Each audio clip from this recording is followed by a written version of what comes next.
I'm Phil Wang, and welcome to this Christmas special episode of Unspeakable. This is a show about inventing brand new words created by three amazing guests. And it's hosted by me, Wangta Claus. The two things I always watch on Christmas Day are the news and Love Actually. They're the antidote to one another. When I can no longer stand being harrowed by the sheer depth of evil in this world, I can just turn over and watch the news instead. Now, we'll be meeting our panel very shortly, but first, let's welcome my fabulous co-host. She's the wizard of words, the Slade of synonyms, the Mariah Carey of conjunctions, the Pogues, featuring Kirsty McCall, of punctuation. It's Susie Dent!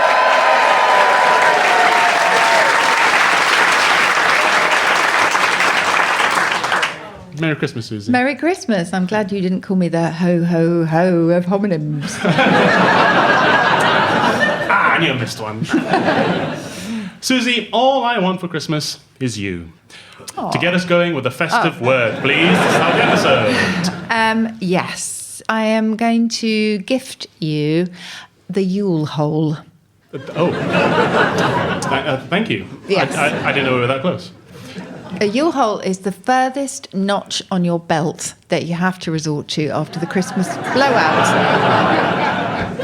And what do I call it the other 364 days of the year? That's up to you. Now the challenge is, can our panel come up with any new words as wonderful and vital as Yule hole? Let's meet them and find out. Joining us for this episode are Matt Lucas, Nick Mohammed, and Sara Pascoe.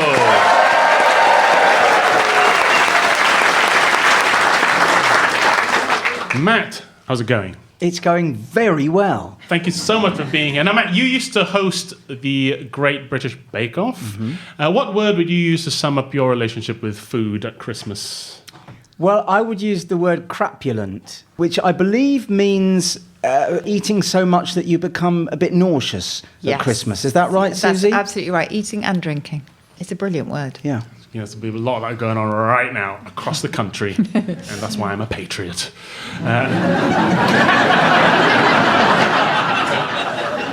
Nick, you're in the hit show Ted Lasso, of course, where Ted's one-word catchphrase is "believe." What would you say is your motto? Exfoliate? I don't know. I do like an exfoliate. Moisturise is quite a good one as well. Not enough men moisturise, man. No. I'm addicted to this stuff. I love it every night. So and you both look amazing, can I say? Thank you. Thank you so much. Sarah, thank you so much for joining us this Christmas. You host a podcast called Weirdos Book Club. What would you say is the weirdest word you've read? I think the weirdest word I ever read was in all of the Harry Potter books, and it was Hermione.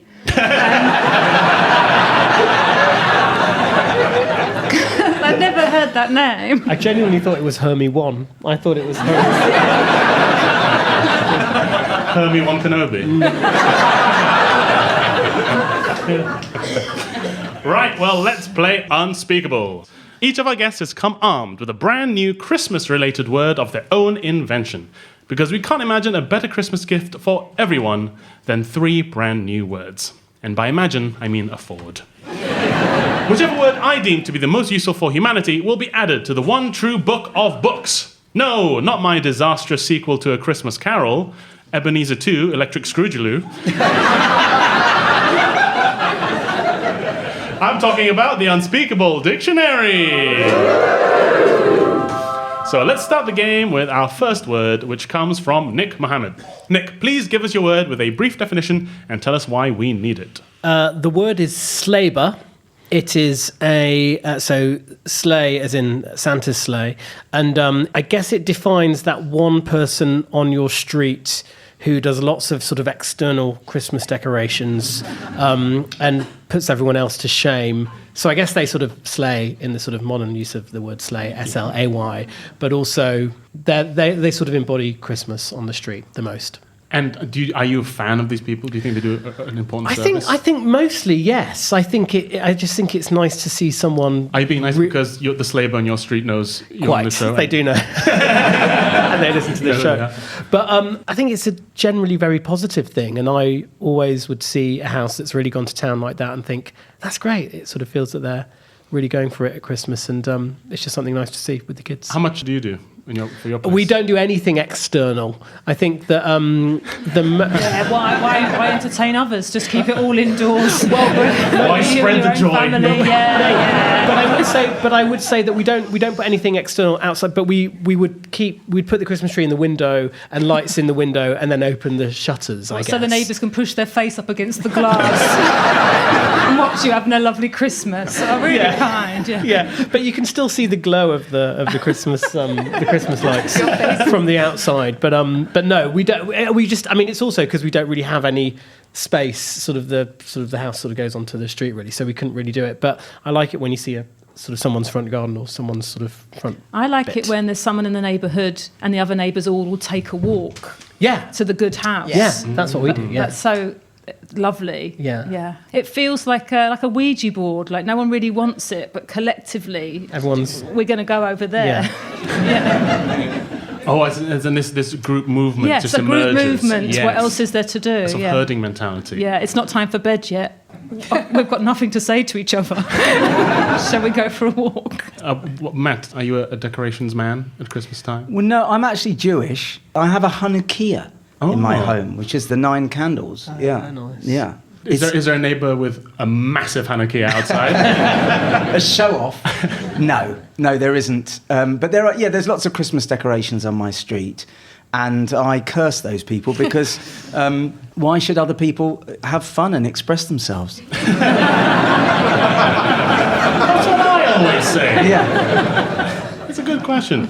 Susie, what do you think of sleigh bird? I think that there's a mix there of enthusiasm towards the sleigh bird. Yes, I think not with Matt. I think Matt's got Yeah. tinselitis. Tinsel. Very bad, sorry, that's a cracker joke.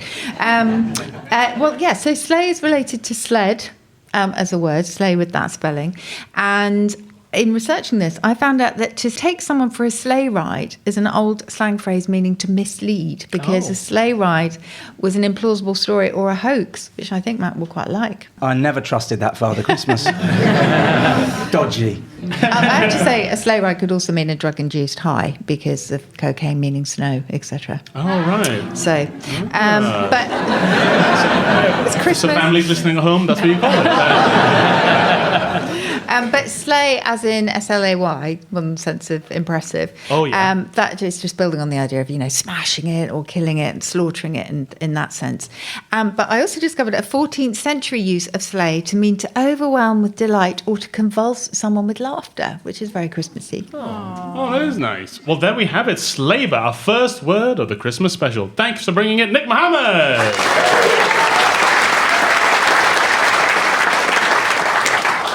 Now, here at Unspeakable, we like to follow Santa's example, because there's nowhere in the world we won't visit on our syntactical sleigh ride. And to prove it, it's over to Susie to present our Christmas regional word of the week. We're going to Orkney, Bill. Wonderful. Beautiful Orkney, where a bummock is the huge amount of booze bought for and consumed at Christmas.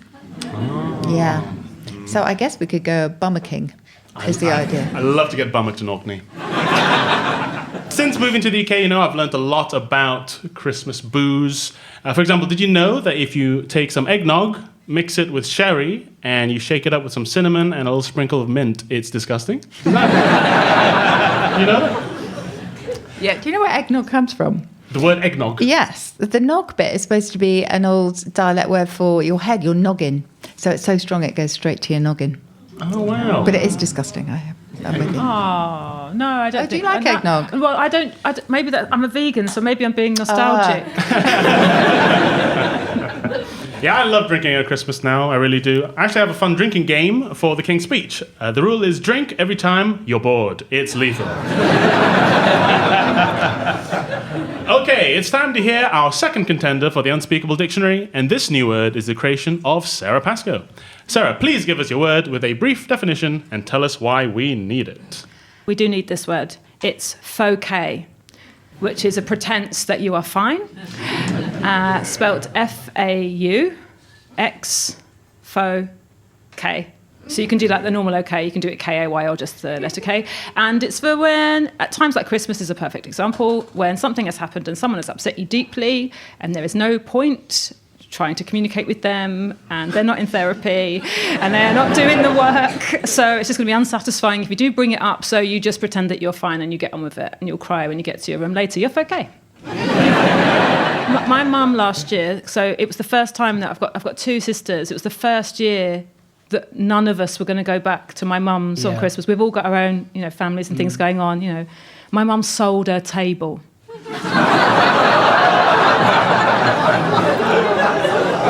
She sold it, and then when there was some sort of fuss about it, an empty space in the living room, she's like, "What's the point? What's the point of a table if no one's coming home for Christmas?" Wow. It is hard spending time with your family, by the sounds of it, Sarah. I'm sorry. This is such a phenomenon of people. I think it's just the people who know you the best can hurt you the most. Yes. It's a classic thing. There aren't that many words for fake, because that one's obviously from French. And we have ersatz from German, don't we? And then we have phony, which is from Irish, from phonyrig, which means ring scam. And it involves basically a scam or a con substituting a really cheap gold ring for an expensive one and getting away with it. That's where phony comes from. That's where phony's from. They have in Paris. They have a scam. Keep your wits about you, where someone will pretend to find a gold ring on the floor. Yes, this is it. And they'll say, "Oh no, is this yours?" Yes. And then you'll go, "No," and they'll go, "Oh, you have it. Just give me just sort of €60." Yeah. It's all yours. This is exactly it. Yeah. This is the original phony rig. Yeah. Exactly that. That must work for them to do it, but who's going, "Oh yeah, bargain"? Well, flooring. I was, and then another French. I just have no. I've committed a faux I just pas. suspend my disbelief straight away. Yeah. So I can't watch movies or plays because I feel like it's all happening. And so a French person came over and said to me, "This is a trick. This woman is tricking you." And then the woman was shouting at her in French. But I was like, "Oh yeah, whatever you want, I'll take it." I'd love a nice, pretty ring. Well, that's our second word of the show, faux. Will this be making its way into the Unspeakable Dictionary? We'll find out soon, but thanks for bringing it, Sara Pascoe.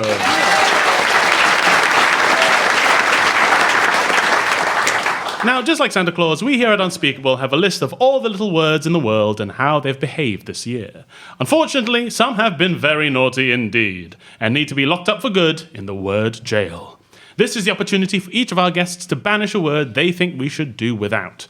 Matt, let's start with you. What word do you want to get rid of? Okay, let me preface this by saying I don't mind this word. It's the incorrect use of this word. Okay. Died. Now, I say... Merry Christmas, everyone. I say this... Yeah. I say this because I remember chatting to this guy once, right? And he was recovering from a very, very serious bout of E. coli poisoning. And I said, "How are you doing?" And he said, "I died 4 times." And I felt like, no, you didn't even die once. Because you said the words, "I died 4 times," so you can't have.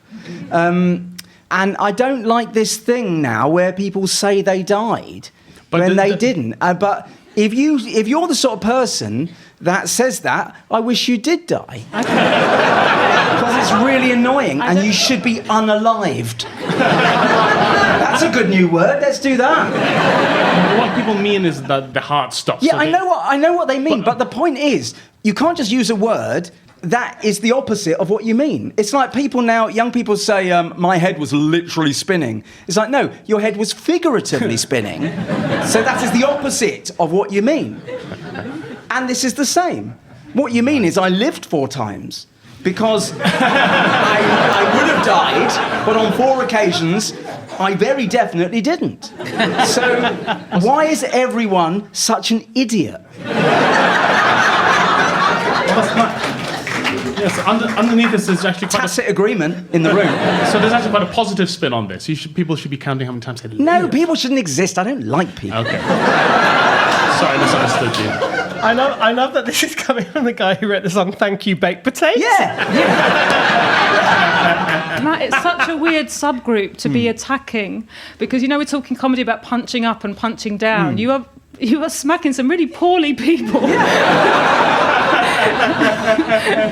almost lost their lives. Yes. Yeah. And should have.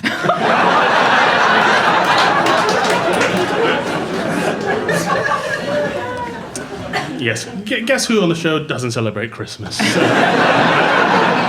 how do you feel about this, Susie? Yeah, I get it's hyperbole, isn't it? Hyperbole is absolutely everywhere, and you're right. I literally died is a double whammy. Nobody wants that. But literally is now in the dictionary to mean figuratively, so I'm afraid that usage is it's in. Oh no, we lost everyone. We lost the battle. In that case, I think that is wonderful. People are smashing chairs. Sarah, over to you. What word would you like to roast on an open fire? It's a word I think is only used about these people. I think it's a new word, but Susie will tell me if I'm wrong. It's the word influencer. I'm not sort of anti-capitalism. I think it's useful in lots of ways. I think, when you think about the sort of the evolution of advertising, it started off with, us as sort of tribal people. Oh, this stick is big and strong. Do you want this stick? And then we got sort of adverts. What I remember from the 80s and 90s was sort of men standing outside their own car dealership, being like, you need a Ford? I'll sell them. Come get one when you need one. And so people were still selling things, and then they became slightly more sophisticated. It was like, oh, there's a sexy French lady, George Clooney's got a Nescafe going. But then influencer just feels so insidious. These salespeople who are pretending to be your friend. And I guess I do resent it, because I watched a video yesterday for 45 minutes of a lady putting on primer. They keep inventing new stuff. That you go, oh, do I need it? And what primer is a cream that you put on before you put on anything else. Nick's excited. I know what primer is. And essentially, all it does is it means that your face is ready to be a face. And I never knew until this woman was telling me in so much detail, my face has never been ready. I'm 44 years old, and I've had this unready face the whole time. And then I feel angry and stupid, and like I've been duped, and I feel ugly, and I've wasted my only free time. So I don't like influencers, actually. But yeah. Susie, we've had influencers of a kind for a while. Yeah. How long have we called them influencers? So first reference to an influencer in the dictionary is 1664. And it was someone who was basically supreme in the church. So I think we're talking about God, essentially. It's the original influencer. It's the first influencer. But 2007, our sort of really strict modern sense. And it's quite interesting because influence is a sibling of influenza. Because both of them come from the Italian for flowing in. So influence was originally this kind of ethereal fluid that was believed to enter your spirit. And influenza was basically an epidemic that kind of flowed in and just sort of broke out. But before you take that fluid, you need to prepare with a primer. Well, yes. All right, Nick, what word would you like to get rid of this Christmas? This Christmas, specifically the word Easter. Thank you for being loyal Yes. to this holiday. Yeah, or any mention of the word Easter over the festive period. Yes. Because, and you definitely see it in shops, don't you, immediately after the Christmas period, Easter egg. I mean, is anybody genuinely buying their Easter egg then? Oh, and also Valentine's Day, and you just think, well, we've just had Christmas, no one's talking to each other now anyway, everyone's split up. And you're trying to sell us Valentine's and Easter. But at least Valentine's is in February, and Easter can sometimes be as late as April or mid-late April, so it just feels so unnecessary. And also Easter's not that fun, certainly not compared to Christmas. I feel like it's, I don't say over-egging, but it just feels... It's depressing. I mean, it is depressing. I was so depressed when I found out Easter's when Jesus died, and Christmas obviously was when he was born, and I was like... He's only 3 months old. I mean, what line is that? He got a lot done, though, to be fair. He got a lot done. Because I'm Jewish, I don't know. Why is it called Good Friday? Because, I mean, there's been better ones. Yeah, I think the good is an alteration of God, I think. Or like goodbye. Is that, Exactly. God be with you. Be with you. Oh. Thank you very much. A little more respect in the room, please. Thanks to the panel for those suggestions. All right, it's time now to unveil our third brand new Christmas word that's vying for a place in the Unspeakable dictionary, and this one is the invention of Matt Lucas. Matt, please give us your word with a brief definition and tell us why we need it. Spudding. Now, this is, when you're at Christmas lunch and there's only sort of 2 roast potatoes left, it's the act of having to offer them to other people, even though you want them yourself. This is why I don't like people. Because invariably somebody will take those roast potatoes. Yeah. Yeah, I think the psycho. It's clear you want it when you say, "Anyone want this?" Yeah. Only psychopaths go, "Oh yeah, actually I do." Yeah. I know. What's wrong with them? But this is where I am proud to be British, because it's such a British trait to go, it doesn't matter how much I want it, I will first offer and lose the thing that I wanted so much. It's even worse in Chinese culture. Do you know how insane you feel offering out the last grain of rice? You know what this? Split it? Shall we split it? I was on a train in Japan once, and it was very busy, and there was an older gentleman, and I offered him my seat. And the tradition there is that you offer it 3 times, and the person has to say no each time, and then in the end, they have to sit there. So I think the weird thing is, I don't think he wanted to sit down, but I think he sort of had to. And I did want to sit down.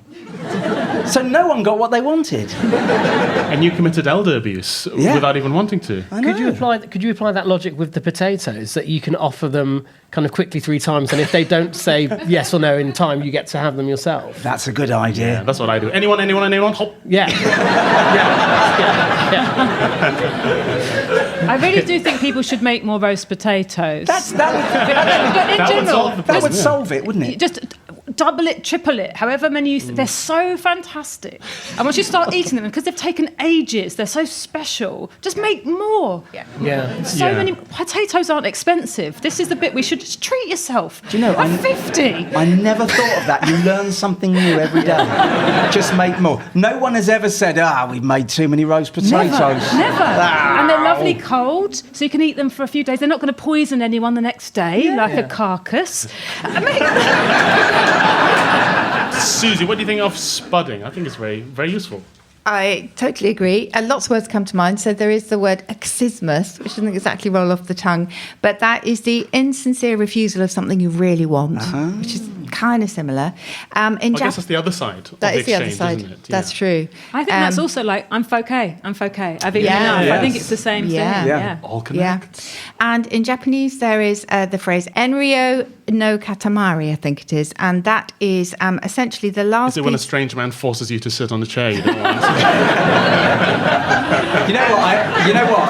I am strange, actually. No, it is the last piece of a shared meal that doesn't get eaten because no one has the courage to claim it. Well, interestingly, so I read about this. Apparently, the royal family always leave a tiny bit of food on their plate, and that is to give the message that they were given enough. Yeah. And if you were to eat everything, it's a sort of very passive-aggressive way of saying, I could have had a bit more, you know. Yeah. I like that. I like that. So Could have made more roast potatoes. Yeah.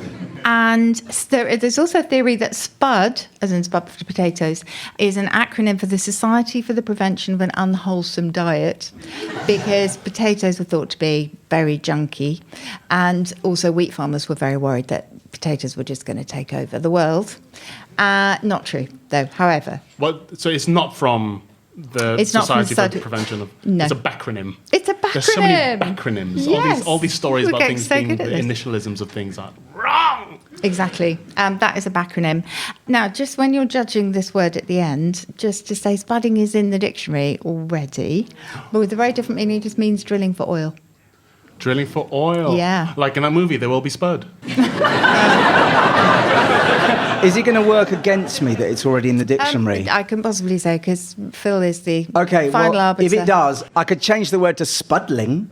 That's in the dictionary. Is and it? that means... That's my favourite word, because that means to look as if you're working really hard when in fact you're achieving absolutely nothing. Yeah, I love that word. Thank you so much for your new word, Matt. Spudding. Give it up for spudding. Thank you. Well, we now have all 3 words that our celebrities have brought to the show. Slaber from Nick Mohammed, faux K from Sara Pascoe, and spudding from Matt Lucas. The question is, which one deserves a place in the Unspeakable dictionary? I am the angel Wangbriel. And I bring good news, because a new word has been born unto us. Our winner is Fouquet from Sara Pascoe.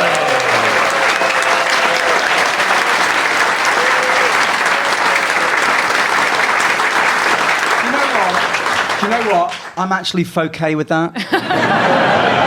This is it. So useful. Congratulations, Thank you. Sarah. Now, before we go, we've got just enough time to see if our audience have any seasonal suggestions that they'd put in the Unspeakable dictionary.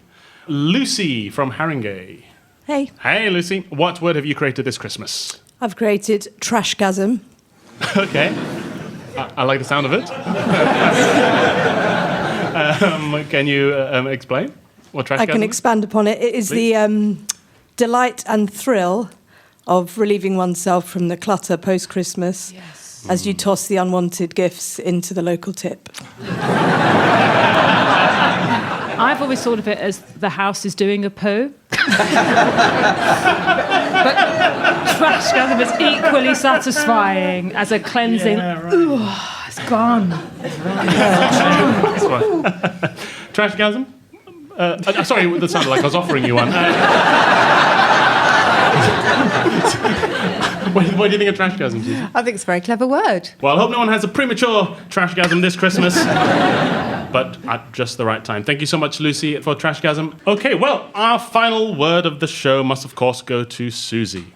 Yes, so New Year's Eve is just around the corner, and there is a Greek word for the state that you might find yourself in on New Year's Eve, and that is kalopsia. And kalopsia is a state in which everyone and everything looks beautiful. Oh. Yeah. Beer goggles, basically. Well, I didn't want to say. And on that note, we've reached the end of the show.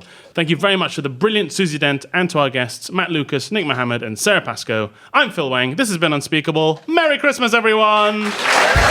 Unspeakable was presented by Phil Wang and Susie Dent, with guests Matt Lucas, Nick Mohammed, and Sara Pascoe. It was devised by Joe Varley. Additional material was written by Matthew Crosby and Katie Story, and the producer was John Harvey. It's a Brown Bread production for BBC Radio 4.